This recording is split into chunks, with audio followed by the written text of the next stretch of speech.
Welcome everyone to another episode of Unravel Your Mind, where we're all about transforming relationships to love and life and to breaking through those beliefs to tap into our inner wisdom. So I'm excited to see who's on the call today. We've got some live callers and we've got some questions already coming in on the chat. So I'm excited to see what everybody's got and what we're going to talk about today. So is there anyone that is here on the live chat that's ready to dive in and ask a question? Yeah, so one of my questions was, what do you think are the core beliefs that keep us from living fully as our true selves? Like, are there a set of just like primary beliefs and then they all kind of come from there? Or I don't know. I would love your take on that. Yeah, I think it's a really great question. And there's a really simple answer. I believe there's a really simple answer to it, and it's separation. It's separation from source. It's this innate thing that we got when we came in as a human that said that we're separate, and it sort of strips our power away. So that's like the core belief. And once we get back to source, and we do that through many different modalities, as you know, through meditation and different things where we're unraveling the mind. And we get back to source and we get back to knowing that we are part of everything. And then from there, there's, of course, a lot of different beliefs that we've called in for our growth. I believe that we set them up coming into a lifetime. So there's soul contracts with other people, places, things, experiences in our life that we get programmed with early on in our childhood, and then we pretty much spend most of our life playing them out, and then at one point saying, wait a second, I think I want to blow up those ideas so that I can get back to source and know that I'm not separate, and that the true power and wisdom is within and doesn't come from anything in my external environment. So I hope that answers that question, but to me it's just about separation from source is the core one that we all have. Okay, thank you for that. Yeah. Along with that, this is Sam. In your book, in chapter 3, you talk about this, you had this deep knowing that was driving you, that you knew you were moving in the right direction with your divorce. Even after all of that, your upbringing and knowing that divorce wasn't going to happen, but there was something, this knowing. Is this part of this source that you're speaking about that you were connecting with inside?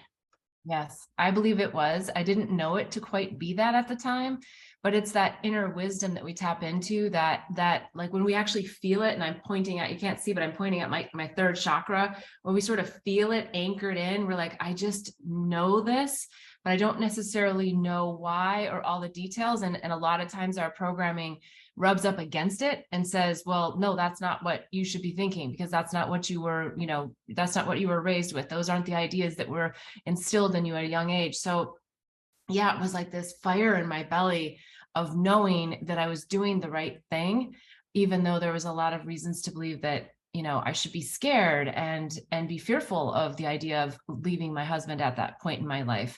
So yeah, it's that deep knowing and that inner wisdom, and we all have it all the time. We just oftentimes numb ourselves because that's what we get programmed to do. We just learn how to numb the feelings and sensations in our bodies so that we can carry on within our days. But the idea is that we get in touch with our bodies so much that we can, when we get that feeling, we go, oh, okay, I've got a feeling. Let me trust that feeling more than trust the ideas that the ego mind brings in, or the societal norms bring in, or the external environment is reflecting to us. So it's always going back to that quiet space within ourselves. And I oftentimes feel it, in my heart chakra, my heart, like we can feel it here, or we feel it in our third chakra and more of our gut, just around our belly button. So, or sometimes in our first chakra. I mean, we feel it everywhere in our body, but I think sometimes those are the ones that we feel most often, and they hit us the hardest. And that's why we say, oh, I just had a gut feeling about that, right? Because it's like, right, you just feel it in your gut. So there's a lot of phrases that point us back to, to listening deeply within ourselves. Okay, like our intuition. And sometimes we don't follow our intuition, or we don't remember that it's there. So no, that's a great point, because our intuition, our inner wisdom, it's always speaking to us, whether we want to call it even, our angels or our guides, we're always getting insights and wisdom. Again, we just get programmed to listen to the mind. And I have a super strong mind. I got rewarded for my mind. And so it's hard sometimes to want to step away from my mind and trust the unknowns when, if somebody asked me, why did you do that? I couldn't give them a whole rational list necessarily of reasons why I did it. So yeah, that's the intuitive part that we're all practicing every day, to just really hone in on that and not everything else that's happening around us. Well, to Yeah. go from there, then how was it that you were able to stay strong in this conviction, this knowing, and when there's a million things coming at you, trying to juggle your work, trying to juggle this upcoming divorce, and trying to detach from things that you loved, that you brought together, that you cherished, that I just can't I don't know, find how do you start keeping that separate and still being strong in your conviction, and your knowing, strong in your knowing. Well, everybody's storylines are different, but I'll share a few of my storylines. And I know you know these from the book, but a lot of people read chapters 1 and 2 and said, okay, he's a control freak, like get over it, right? I mean, even in the book editing process, my editor said, we got to get rid of Stuart. You wrote way too much about Stuart. It's like, we're sick of Stuart. We got him. We know what he is, right? And so I bring that up because Spirit was giving me nudges all along. I mean, I knew things all along. But it wasn't until that awakening kiss that I just went, oh, wow, I cannot stop lying to myself now. Like, I know innately within my body that for whatever it was that I had a contract with Robert for, he was coming into my life at that point in time to just blow my doors open, to blow my cells open, to blow my energy open, to blow my, my kundalini open, like just to give me an experience to say, duh, there's another way. And so that's what really started that deep inner knowing, because it was like a jolt. And like if you've ever listened to a Tony Robbins seminar, he'll come up to someone and he'll do something very jolting to them, because what he does is he's pattern disrupting, right? So that kiss was a pattern disrupt for me. It was like, oh, I need to see things differently. Luckily, in that particular time in my life, I chose an awakening kiss and not an illness or an accident or something else, a death of a loved one, because those are also pattern disruptors, right? They change everything that we think we know about our current existence. And so that was the biggest jolt, I think, that got me into it. And then, Spirit's just so wonderful and sneaky as to how we bring stuff into our life. And what that did for me is it made me want to chase the idea of connection. I'm like, how is it possible that this person who's almost a stranger to me could have had that large of an impact on me? And so I chased the idea of, what's connection? Like, I knew that it wasn't necessarily going to be, the fairy tale, knight in shining armor again idea, riding off into the sunset. But I wanted to know, what was that deeper connection that I had to him? And so that was part of the storyline that helped me to still stay in that knowing. Like, I want to know what I feel, my inner wisdom now. And I want to know, how did this person activate it for me? And then again, I chased it a little bit in the romantic side of things of, wanting to see it outside of myself. But it was that curiosity. It was the curiosity that just kept driving me to know that I wanted to experience that deep inner peace and power within myself. And so that's really what kept me going. And then, as you know from reading the book, there was so many more stories that challenged me at a whole nother level, and catapulted me into other storylines to learn different lessons. But yeah, does that answer the question? It does. Yes. Thank you. Any other questions from our live callers? Yeah, I actually have a follow-up question to that. And I've thought a lot about this for myself. What do you think about our evolution? Like, does it require these jolts, as you're saying, these pattern interrupts? I mean, I believe that, yes, they do require that to get us kind of out of the spell that we're in. But at the same time, does it always have to be like super intense, like a crisis or, a great loss or, just some kind of life event like that? I'm curious what you think about that, because I'd love to believe that we can wake up more softly and not so harshly all the time. I know. Well, it's a great question again. And I really think that we are being nudged every day. And Mhm. so we just miss the nudges. Or we don't miss the nudges. We just choose to ignore the nudges. And so, yes, I think we can go through life very softly. I just don't think most of us have set ourselves up for that because I think that for whatever reason, human nature has been that we get programmed and we go down a road and we believe in that. Like we believe in this, we believe in this, and we keep going down that road. And we do it with good intention most of the times. So it's not that there's bad intention, but it's just that it's a belief, it's an ingrained belief. And that's where when we just step through the veil of illusion and realize that, oh, okay, I just need to be more aware and mindful, right? The things we already know, but just being more aware and mindful with every step we take, with everything that we do, and having that connection. And I think one of the ways that I learned that was through the flowers, because if you remember from the book, I had such a hard time meditating, and still do, if I'm honest. Like meditation is still a challenging thing, because for me, I've been rewarded all my life, as I said, with my mind. And so I chase the ideas of the mind and to understand conceptually ideas of the mind. And I'm not suggesting it's a bad thing. I'm just saying that the more in tune we are with everything that we're touching and feeling into our body, to say, oh, how do I feel about that? Or, oh gosh, that makes me feel this.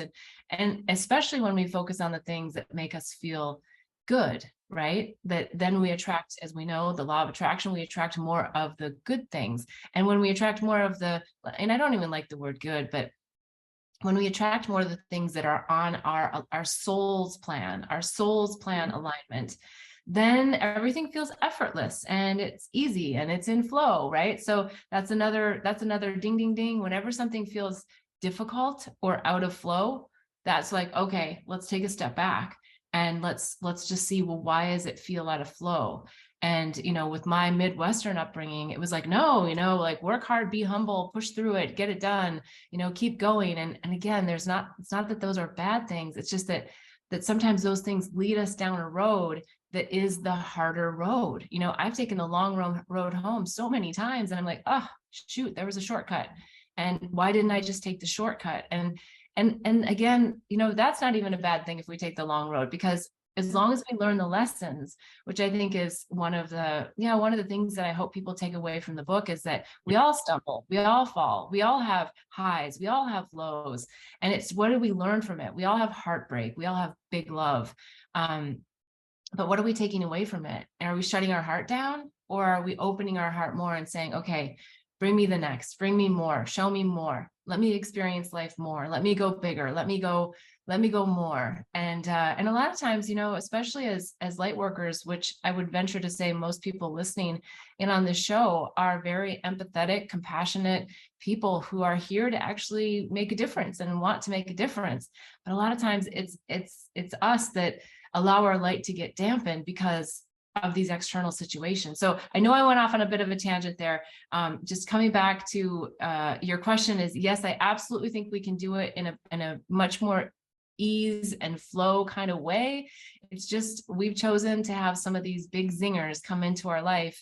And could we avoid them? Maybe. Were we supposed to avoid them? Maybe not. It's about what we harvest from them, the pearls of wisdom that we harvest from each one of these, crazy and wonderful and all these different experiences that we call in. So yeah, I wish that I could say that I'm still on the, super easy learning curve, but I still call it zingers. And then you just welcome them and you say, okay, I know I'm creating my life. Let it come. Let it flow through, talk to a friend, blow it up, let it, go to meditation, go to yoga, go to a healing session, whatever it is that you need to do to get beyond the mind and its narrative that it wants to play back to us about these situations that happen to us. So yeah, I do think we can. That's great. That's really helpful. Thanks. Yeah. Thanks for asking that question. Sure. Any other questions from the live callers? Okay, so one of the questions on the chat is, what is your current spiritual practice after the experiences that you write about in your book? Well, so I feel like my spiritual practice is interesting because as much as I've written about meditation, and I've talked about the flowers being my, one of my big teachers, and I've gone through a lot of different spiritual modalities, I still have to admit that I had not incorporated meditation into my everyday life until about a month and a half ago. I said, wait, because right now I feel on the planet, there's just a lot of experiences and energies and things happening. And I find that it's been more challenging for me, even though I have a robust toolbox of, spiritual tools to quiet my mind and to just like get back into this flow. And so I'm stepping in and stepping out. And I think that, well, there's a couple of thoughts that are coming, but so let me stick on the meditation part. So I signed up for a meditation with a group because I was like, you know what? I'm not going to do this alone. I'm going to sign up with some brothers and sisters that I don't even know.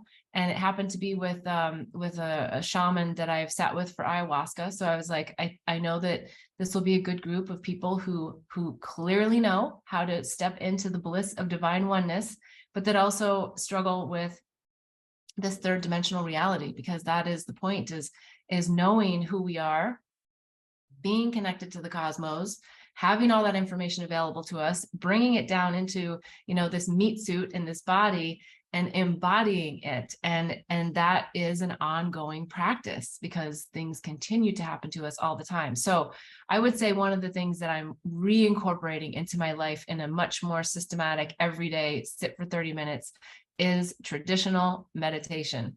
I've tried for years to kind of step around that and use different things. And you can still do walking meditations. I can still do flower photography and meditation.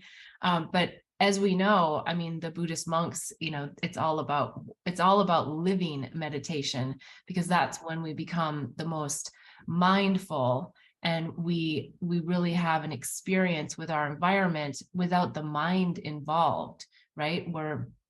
We're still in this world, but not of it. We're not necessarily reacting to everything out there. Or if we do, we just can get ourselves back to that blissfully neutral state, because that's really the key, right? It's not that we're going to always be on this super high every day. I wish it was that way, but it's really not, because life happens and things happen and things make us feel. And we came here to be human, to have these feelings and to have these experiences. So it's just about how long does it take us to get back to that blissfully neutral state. And another example comes to mind to share. I always think this one is a good one is, when we think we're so enlightened, go back and spend some time with your family, and then you'll see where your real triggers are, right? So that's where all the innate programming happened. And so as you're stepping through, unraveling, peeling back the layers of the onion, all the phrases that we talk about, we get tested. So the minute we hit, another point and we're like, oh, okay, I got that, I blew that up. It's like, then something else comes, right? Or if it's a relationship, it's like, oh, I think I got that lesson. And then you attract another one. And then oh gosh, okay, now I'm getting this other thing mirrored to me, or the same thing because I didn't blow it up from the last one. So yeah, again, I kind of went off onto a tangent, but I just think it's important that we do have a spiritual practice, and it can be walking our dog, but then it's about walking our dog, and maybe it's listening to the birds, and maybe it's really like looking at the ground that we're walking on. Maybe it's, really tuning into our dog and our dog's energy, and like, what are they feeling? What's the excitement they're experiencing? So yeah, it just brings us back to a different place of awareness, as opposed to, oh, the train's going by and it's so loud. Just going, oh, the train's going by. I'm going to throw all my shit on the train, like all my thoughts I don't want anymore. Let me just throw it on the train. It's like, so you can find a way to incorporate that meditation into our everyday life. And another example I always like to give is yoga. People get all caught up in like going to yoga and being in their super fancy yoga clothes, which is fine. And how long can I hold the pose? And how much can I twist myself into this weird pretzel or whatever? And all of that's fine and fun. But the real yoga, because yoga is all about breath. And so the real yoga is when we go out into the world and we're standing in line at the DMV or the grocery store or somewhere that it's frustrating that we don't want to be standing there for, 30 minutes or an hour. And that's about the breath, and that's about the mindfulness of where we are. So I would say that is my practice, is to be more mindful and to be less in my mind and not following all the thoughts that my mind wants to narrate to me, but feel and experience what's happening in my current situation right now, wherever I am, whatever I'm doing. That's it. In the moment. Yeah. Right. In the So moment. simple and yet so difficult, right? I mean, Ram Dass said it all the time, be here now. And it's like, but what are we doing? A lot of times we're thinking about somebody that hurt us or something that happened yesterday, something we need to do tomorrow or something we need to do later.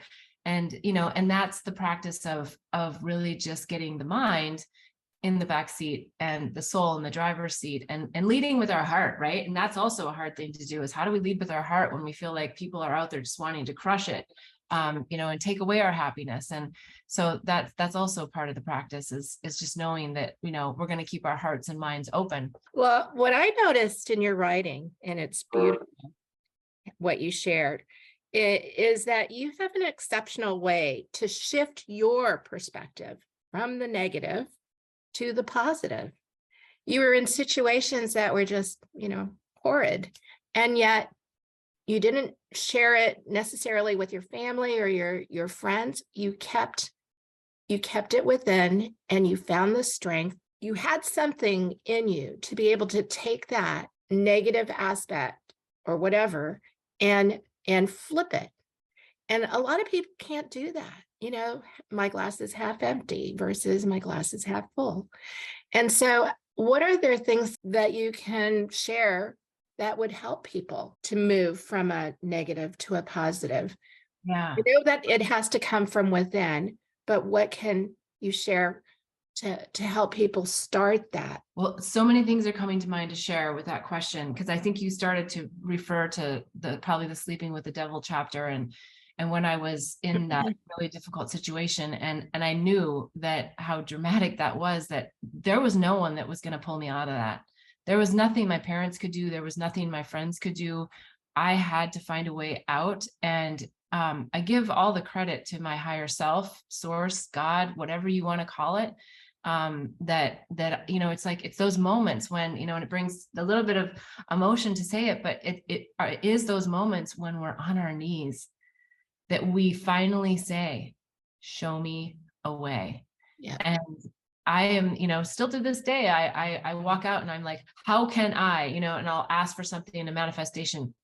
How do I do this? And it's like, oh, can I please take the word I out and just say, show me? Can we just take the easy road? Do I think I have to do everything? No, I just need to be. I need to show up as a human being, not a human doer, right? We've all heard that phrase, but it's so hard.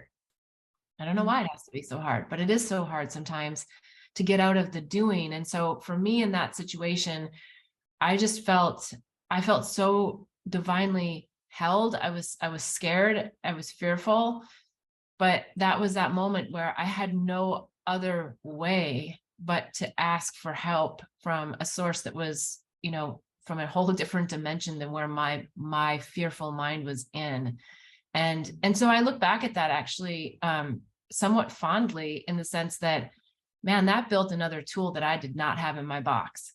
And that was being in complete surrender and knowing that not even I could, yes, I could do something, but it was like, I needed to be pulled through that in a way that, and I had to be infected with herpes, and all those things had to happen for me to that was a pattern disruptor, right? Did I really need to have that happen for me to get the hell out of there? It's like, and the other thing I think that I want to say is, it's a bit embarrassing to share that narcissist sociopath story, because I am an intelligent person and I do have a lot of life experience. And so it was challenging to write about it, because I knew people would want to judge me, because if it were me, honestly, I would probably judge someone too. I'd be like, well, yeah, I could have seen that coming. But I wanted to write about it because I felt that so many other people have had this happen to them and they didn't write about it because of the fear and the shame that they experienced while in it, and the fear and the shame after you're out of it.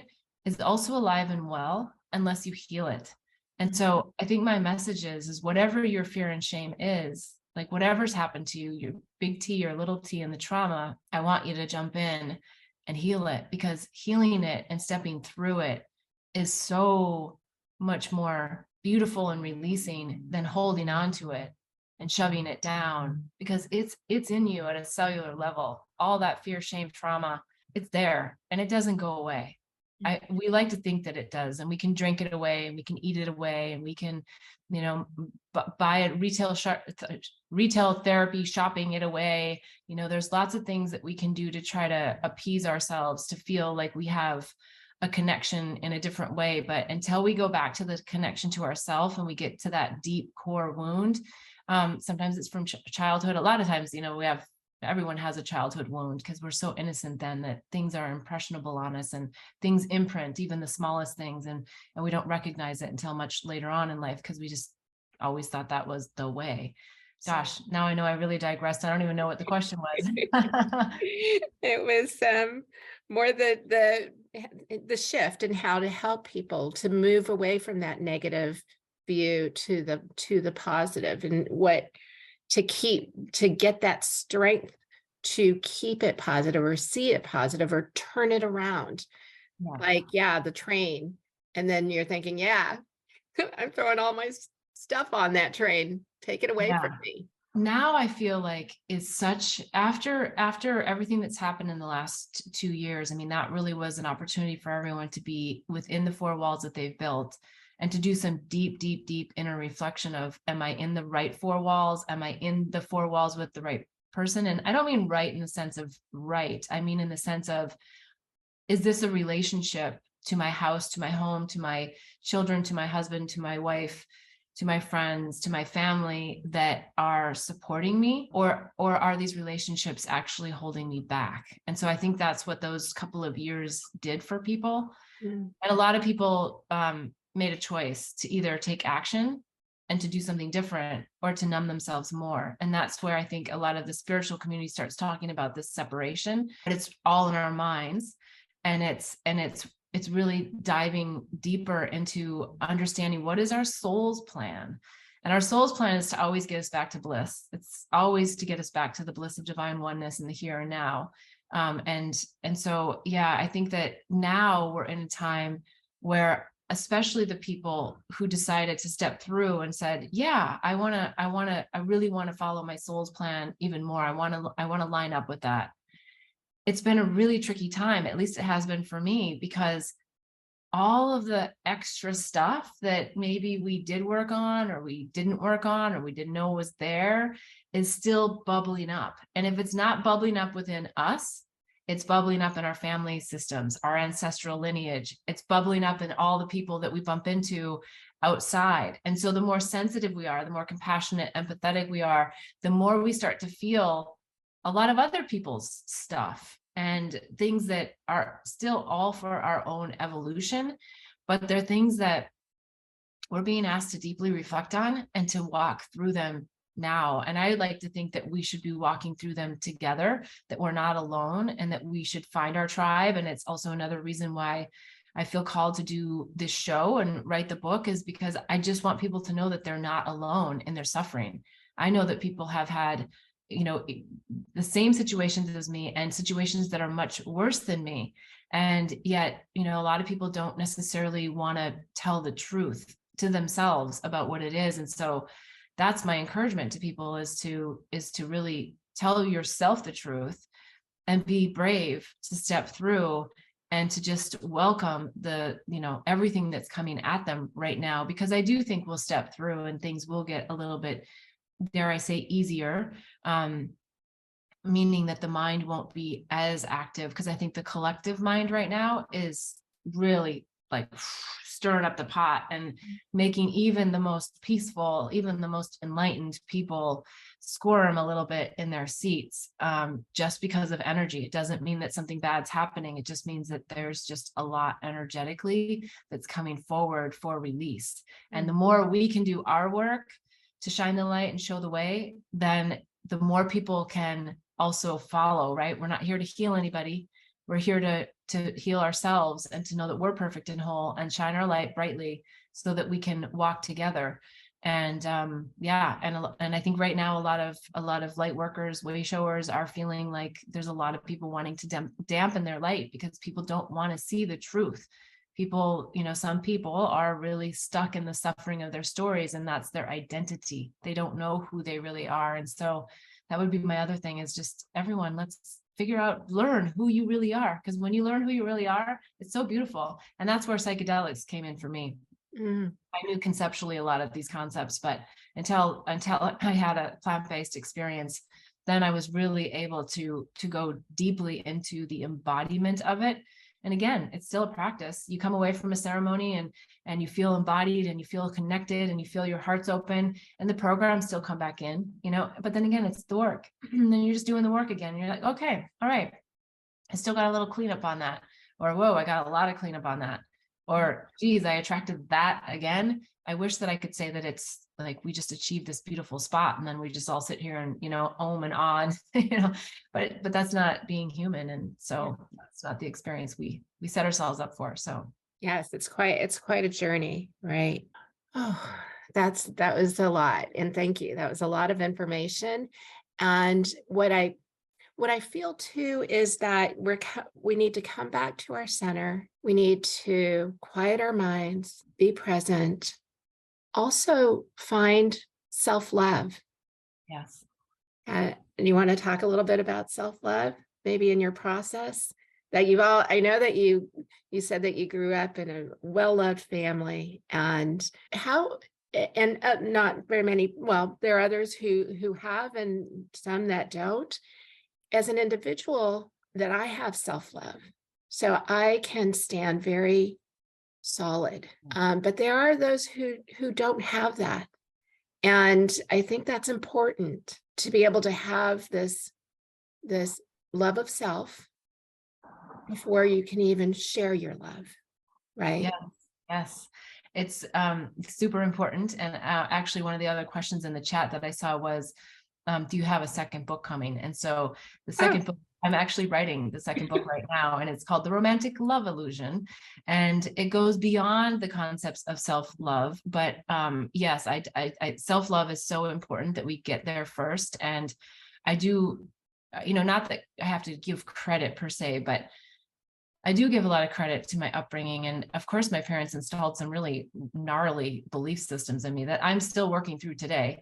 But they gave me trust in love. They gave me unconditional love. And I thought everybody had that. I thought everybody had parents that loved them unconditionally and didn't, mess with their love for them. I would say when I was living in Bali and I had my retail store, I was doing family constellation. I was a volunteer. I would go twice a week. I just really appreciated the family constellation sessions because I was able to channel emotions of other people, spirits on the other side, people that are here, energy of, whether houses, money, God, the devil. So I was able to experience these emotions in my body. But what I also learned, as naively as this sounds, is that a majority of people actually didn't have that foundation of unconditional love. And I know that that's what gave me a really great way to build my own self-love, because I didn't have to worry. It's like Maslow's hierarchy of needs. I didn't have to worry about some of the basic needs that we want, touch and caring and knowing that we're safe. And so it gave me, I think, maybe a little bit of a head start in that self-love category. I mean, look, I still beat myself up all the time. I still have, thoughts that run through that. I'm like, okay, well, that was a judgment, right? But those are all the things of the mind. And as soon as we can just come back to recognize that's my mind, thank you, back seat, right? And it's not always easy to even get it in the back seat. It's like, I mean, it was just yesterday I was up at 2:15 in the morning and I couldn't fall back to sleep. And then the next thing I knew, I had all these thoughts from the mind, and I'm like, oh my goodness, seriously? Now? Like, and then the analogy of, it's kind of a joke actually, where people talk about someone's drowning and then someone says, stand up, and they don't even realize that they're like in the shallow water. And that's sort of what was coming to me. I'm just like, seriously, just stand up, just stand up out of this shit that the mind is telling me and put it aside And then what I do, I guess this is part of my practice too, is I just ask for the light. I just visualize going way up to true north. And I will also give credit to psychedelics for that, because that was something that psychedelics gave me, that I did not have that ability to go 100% to source, to God, to everything. And so I'm not saying that I access it in the way that I do on a psychedelic journey, just in the middle of the night when when I go up, but I get pretty darn close, and sometimes I do. And again, that's the practice, Mhm. that we're standing up amongst all of the stuff that's out there, that's being reflected to us and that's coming at us. And we just say, I'm going north. I'm going to the North Star. I'm going there. That's where I belong. That's who I am. That's what, and that goes back to the self-love, right? Knowing that you are pure, you are whole. It's just the stories of the mind. And yes, things have happened to you, and I'm not discounting that at all, but you have the power to be able to heal those, because it's only you and your mind that are bringing back all of those storylines to create and to associate with the pain. And sometimes we have to do it. I mean, there is a natural process of grief, as we know. There's a natural process of heartbreak, as we know. So I'm not saying that we always just want to go, oh, I'm just going to ignore it and go to, no, that's just a spiritual bypass then, because we still have to experience, we still have to release, we still have to be with ourselves and allow ourselves to feel. So self-love is so important, because when we don't have it, we're always going to be reaching to someone else, in the mirror, that we know from Psychology 101, to show us something about ourselves, whether it's good or bad, and think that it's them. They have the love. They're the one. Give me the, no, it's like, it's not them. It's you. The love is within you. You're just associating it with them. And yes, they do play a role in helping you to unlock and unleash and experience that within yourself, but it's always in here. It's never out there, right? And it's such an illusion, but it's such a good one, because it keeps us busy for a long time in romantic relationships. Well, thank you. I'm excited to hear about this new book. Yay. Yeah, it's super fun. Any other questions? Just a quick time check here. Any other questions from the live callers, or should I? Well, I have one that kind of fits in with this conversation, and it's around family members that we might perceive. So it kind of relates to what you were talking about, where the pot has been stirred everywhere. And so people, and some of us, we have our tools, and we're all stirred up too, but we're using those different tools. Yet maybe loved ones, people in our family that are not, just haven't availed themselves to, different ways of working with their emotions and so on. And so I'm kind of curious about that. Toxic relationships within kind of like the family sphere. And just what are some of your thoughts around that? Yeah, that's a real tough one, because those ones are so entwined, entangled, and we can't leave them, right? They're flesh and blood. I mean, we can leave them, but we can't. Well, what comes to mind to say about that is really simple, and it's harder maybe than it sounds, but just project love onto them. Whatever you can do to feel love in the quiet moments of your mind, that you just send them love, and that you recognize that whatever program they're playing out is a program, and these are all things that everyone here probably already knows, but I'm only here to remind everyone that hurt people hurt others. And the image of it was a Burning Man image I saw quite a few years ago now, I think, but they had built these two figures that were back to back, like these iron figures, and then inside there was the two children, like their inner child, and they were like touching hands and like wanting to connect, right? So it's like, how do we find a way to get to each other's heart space when the storylines are woven so tightly? And part of it is not diving into the storylines. And sometimes that does mean separation. That means maybe that we don't have the conversations. Maybe it means that we do shelter's not the right word, but remove ourselves from situations. Maybe it's that we don't go to a holiday dinner, or maybe it's that we go to the holiday dinner and we just say, I'm going to use this as my practice time to just be in that blissfully neutral state. I'm going to do yoga through all of Thanksgiving dinner. I'm going to just breathe and just be in this world, but not of it. And so I think family gives us that real opportunity to dive super deep.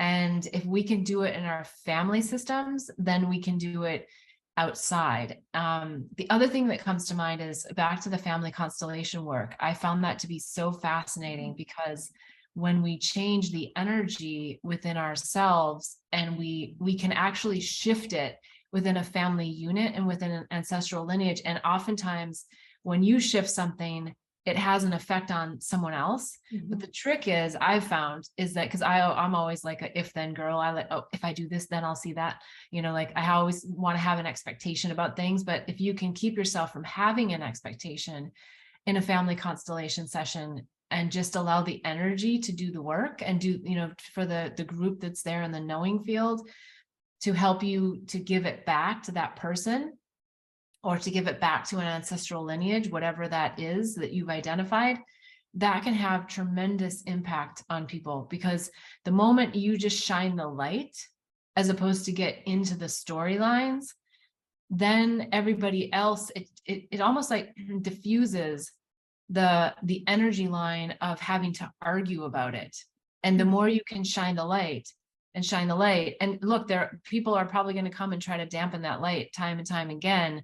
But the more you can stand in the light, the more you'll help them to start pattern disrupting. Like, oh, I didn't get the reaction I was looking for. Oh, I didn't get the response I thought, right? Because you reprogrammed yourself, and that's the only person you can reprogram. The only person that can stop the suffering is you. And that's why towards the end of the book, the line, like, once I finally realized that no lover, spouse, parent, or child could save me from myself, because it's all my mind. Like, there's no one here to save us. It's just our reconnection to source energy. And if we can really get to, any level of that space in our own minds, then we start having the impact on other people to do the same, and especially in the family units. But again, sometimes it means that we do have to remove ourselves, because sometimes, the insanity gets too much. And then we're like, okay, what's best for me and my mindfulness is to not be physically here as a part of it, but then still shining light from afar, still shining love from afar, still holding within your heart, those inner childs that want to be holding hands, that want to be, in love with one another, not separated, with their hands and their face, with their head down going, ugh, I hate you, or I hate this, or I don't want this anymore. And yeah, I mean, I have my share of family stuff too that tugs at my heart, and I have to keep stepping through and sending love to those individuals that I feel separate from, and just believe that I am in communion with them, and that probably the best way that I can help them and my connection is to step away, and to not try to heal them, or not try to heal the relationship, or it's different for everyone, of course, so it's hard to say as a whole. But it is really about, I think, giving love and extending love to others, even when it doesn't feel like what we want to do. Yeah, I love how you just spoke about all of that. And for me, what I've discovered is that sometimes you do have to separate. And I say that in quotes, because you're not really separated, but maybe you're taking yourself out of that equation, and you're not participating in that energy, or at the level of that energy. And then able, when you do consciously make that choice, then you're able, as you say, it's like sending them love, seeing those two children, actually being able to be together, and I just love that reminder. Yeah, Because that's really powerful. And I'm speaking for myself, of course, but a lot of people that I know have these, just very interesting dynamics within their family, and it can get really intense, and difficult, and really challenging. Yeah, and thank you for that. One of the things that comes forward for me to share too is that ayahuasca taught me all about free will. I mean, I knew about soul contracts and all of that, but I had viewed it a little bit more in the romantic situation, romantic love situation. But ayahuasca made it very clear that yes, in fact, we have the soul contracts, but to a whole nother level. Sometimes we have to watch our loved ones walk in front of a bus, even though we see the bus coming. We can say the bus is coming, the bus is coming. But if they're destined to walk in front of the bus, you don't need to be in front of the bus with them. And that's a hard place to be, especially when it's a child. But children come in, we all come into this lifetime with a soul contract, with experiences that we're here to live. And we do our best to guide each other as our brothers and sisters. I say that broadly, to remind each other the way home. And that's all we can do, is keep shining the light and focus on the North Star to the way home. And then we have to let other people make their own choices and not think that we can change that or make them for them. And sometimes that means we lose people. Sometimes that means we, really lose people off the planet. Sometimes it means that we lose them from our circle because they don't want to be in our circle, or we don't want to be in theirs. And those are all really tough ones to learn. But yeah, I hope that people can still step into it and just recognize that sometimes we have to let people go. What we love the most, we need to let free. Isn't that the phrase? Something like that. Yeah. So sometimes that practice is really, really hard. Yeah. Thanks for that. Yeah. All right. Is there any last questions, or maybe there's something else in the chat that didn't get answered? Let's see. I think, just maybe to end this call, because it looks like there's also a question about, like, what's my core message? My core message is just wake up. And if you're awake, keep going, because the ascension process can be blissful, and it can also be chaotic and challenging and super hard. And I think the more that we can be together on the journey and be with, others who are woke up, we can step out of the insanity. And the more that we step out of the insanity together and really, really move this energy of shining the light and this truth telling and this pattern disrupting, and no, we're not gonna sit in these societal, constructs or these ancestral lineage ideas of things. Like, no, let's wake up. So I think that is my main message, and will forever be my main message. And just for everyone here listening, you're all an awakening agent. We are all awakening agents. There is nothing different and special about me or anybody else. There is no guru out there. It's all inside you. It's all inside. And it's just enjoying the journey, which I still struggle with on days, but enjoying the journey home, enjoying the journey within, enjoying the journey to expand and to create your life in the way that feels in alignment with your soul's plan, not your ego's plan, not what you think you were supposed to be, or who you think you are, but knowing who you really are, and then living in that energy. And when you do that, that's the biggest contribution I think we can make to humanity, is just being who we really are. So with that, unless there's any more last final comments or questions, I think we'll close out today's session. That's great. Thank you so much. Thank you, everyone online.